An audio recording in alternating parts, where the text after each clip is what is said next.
America की Boston से राहुल गांधी ने चुनाव आयोग पर हमला बोला और महाराष्ट्र चुनाव में धांधली का आरोप लगाया। बीजेपी ने राहुल गांधी पर तीखा हमला बोल दिया। बीजेपी के मुख्य प्रवक्ता और सांसद संबित पात्रा ने आरोप लगाया कि राहुल गांधी ईडी का गुस्सा अब ईसी यानी चुनाव आयोग पर उतार रहे हैं।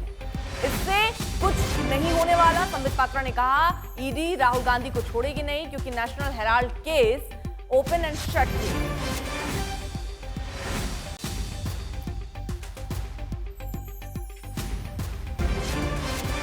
याद रखिए राहुल गांधी, आप और आपकी माताश्री बचने वाली नहीं है।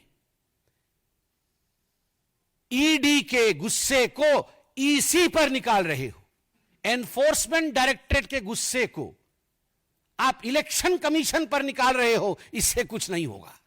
2 दिन आप पन्नों पे छपोगे, अखबारों में आओगे, मगर ईडी आपको छोड़ेगी नहीं क्योंकि तथ्य के आधार पर एजेंसीज काम करते हैं और तथ्य ओपन एंड शट केस का है।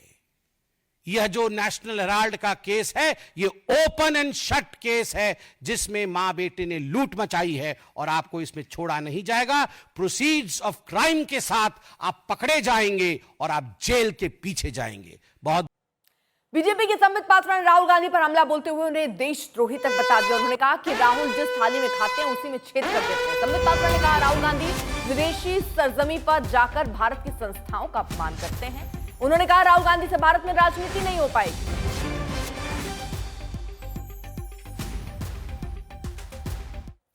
विदेश की भूमि में जाकर भारत पर इस प्रकार हमले करने वाला राहुल गांधी याद रखे कि वो 50,000 की बेल पर बाहर है। वो गुनहगार है, वो भ्रष्ट है, उसने चोरी की है, डकैती की है। नेशनल हेराल्ड का केस चोरी का केस नहीं है, डकैती का केस है। 5,000 करोड़ की प्रॉपर्टी का मात्र 50 लाख रुपए देकर और 440 करोड़ रुपए का इनकम टैक्स गबन करके उसे चोरी और भ्रष्टाचारी नहीं कहते हैं, वो डकैती होती है। मां बेटे ने डकैती की है और डकैती करने के बाद इनकी इतनी हिम्मत है कि विदेश की भूमि में जाकर आप हिंदुस्तान के लोकतंत्र के ऊपर उंगली उठाते हैं। राहुल गांधी, आपसे नहीं हो पाएगा हिंदुस्तान में राजनीति, तो जाकर के किसी और देश से चुनाव लड़िए। मगर जिस थाली में खाते हैं, अगर उस थाली में आप छेद करेंगे तो आप देशद्रोही कहलाएंगे। नेशनल हेराल्ड घोटाले का जिक्र करते हुए संबित पात्रा ने आरोप लगाया कि सोनिया और राहुल ने बोगस एड्स लिए। उन्होंने कहा कि जब पेपर छप नहीं रहा था तो एडवर्टाइजमेंट कैसे लिया गया। अब बीजेपी ने आरोप लगाया कि बोगस एड से 38 करोड़ रुपए कमाए गए। आप देखिए, एक बिल्डिंग है बहादुर शाह जफर रोड में और एक अखबार वहां पहले छपती थी। तो इन्होंने क्या किया, बोगस एडवर्टाइजमेंट। हम नेशनल हेराल्ड में एडवर्टाइजमेंट देंगे और उस एवज में 38 करोड़ रुपया जो है ये मां बेटे ने ले लिया। 38 करोड़ रुपए मां बेटे ने लिया है बोगस एडवर्टाइजमेंट के लिए। क्या एडवर्टाइजमेंट ना, हम नेशनल हेराल्ड में एडवर्टाइजमेंट देंगे। जब लिस्ट देखा ईडी ने तो किसका एडवर्टाइजमेंट है, कोई गुड्डू सिंह है, कांग्रेस पार्टी का कोई छोटा सा नेता है, और उसने बोला है मेरे बेटे के जन्मदिन की बधाई मैं दूंगा उस पेपर में। और किसी ने बोला है मैं सोनिया जी के जन्मदिन की बधाई दूंगा, उसके लिए मैं 50 लाख रुपए देता हूं। अरे जब पेपर ही छप नहीं रहा है तो एडवर्टाइजमेंट कहां दोगे। तो ये जो बोगस एडवर्टाइजमेंट है उसके नाम पर 38 करोड़ रुपया लिया है। ठीक उसी प्रकार बोगस डोनेशन कि हम नेशनल हेराल्ड के लिए डोनेशन देना चाहते हैं। आइए अब आपको बताते हैं बीजेपी राहुल गांधी पर इतने गुस्से में आखिरकार है क्यों। अमेरिका के दौरे पर गए कांग्रेस सांसद राहुल गांधी ने बोस्टन में एक कार्यक्रम में एक बार फिर महाराष्ट्र चुनाव में गड़बड़ी का आरोप लगाया है। राहुल ने कहा कि देश की चुनाव प्रणाली में गंभीर समस्या है। राहुल गांधी ने चुनाव आयोग की भूमिका पर सवाल उठाए। राहुल गांधी ने कहा कि आसान भाषा में कहें तो महाराष्ट्र विधानसभा चुनाव में जितने युवा थे उससे ज्यादा वोट डाले गए। कहा कि शाम 5:30 बजे के बाद तक के मतदान के आंकड़े मिले थे, लेकिन 5:30 बजे से 7:30 बजे के बीच जब वोटिंग बंद हो जानी चाहिए थी उस समय 65 लाख लोगों ने वोट डाला। उन्होंने कहा एक व्यक्ति को वोट डालने में करीब 3 मिनट लगते हैं। अगर हिसाब लगाएं तो इसका मतलब कि रात 2 बजे तक लोग लाइन में लगे रहे और पूरी रात वोटिंग चलती रही, जो कि सच नहीं है। ऐसा हुआ ही नहीं। राहुल गांधी ने कहा कि चुनाव आयोग ने अपनी निष्पक्षता से समझौता कर लिया है। सिस्टम में कुछ बहुत बड़ी गड़बड़ी है, ये बिल्कुल साफ दिख रहा है। More people voted in the Maharashtra assembly elections than there are adults in Maharashtra. This is the fact. And the Election Commission gave us a voting figure for 5:30 in the evening.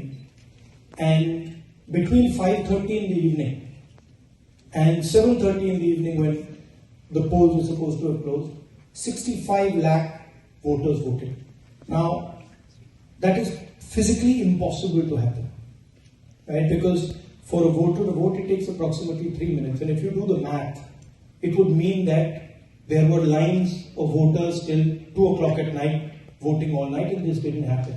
So we asked them, but look, evening, you have videography taking place. If we ask, they not only refused to give us the videography, they changed the law so that now you're not allowed to ask for the videography. So it's very clear to us that the Election Commission is compromised. It's very clear that there is something very wrong with the system. We've said it. We've said it publicly. I've said it multiple times. Rahul के बयान पर BJP हमलावर है, कांग्रेस बचाव की मुद्रा में है। देखिए, राहुल गांधी जी को पहले ये तय करने दीजिए कि झारखंड में वो लोग जीत गए तो उस समय क्या अलग इलेक्शन कमीशन देश में था क्या, या अलग ईवीएम के द्वारा वोट कराया गया था? तो जहां पे आप जीत रहे हैं वहां पे बोल रहे ईवीएम अच्छा है, सही है, जहां पे आप हार रहे हैं वहां पे बोल रहे ईवीएम और इलेक्शन कमीशन खराब है। ये तो चल नहीं सकता। आज राहुल गांधी जी अपना हार का ठीकरा किसी दूसरे के सिर पे फोड़ना चाहते हैं, क्योंकि ये बहुत आसान होता है, लेकिन बहुत ही डिफिकल्ट होता है कि अपने ऊपर जिम्मेदारी लेना। ये मेरे लिए हारी है पार्टी, ये जिम्मेदारी लेना बहुत कठिन होता है। तो ये कठिन काम राहुल गांधी नहीं करेंगे। हमारे कोर्ट्स के कारण, हमारे इलेक्शन कमीशन के कारण और हमारी पॉलिटिकल पार्टियों ने आपस में जो भी उनकी दुश्मनी, रंजिश, प्रतिद्वंदिता रही हो, हमने हमेशा संस्थाओं को, जिन्होंने लोकतंत्र को बढ़ाया है और आगे बनाया, उनका सम्मान करते रहे हैं।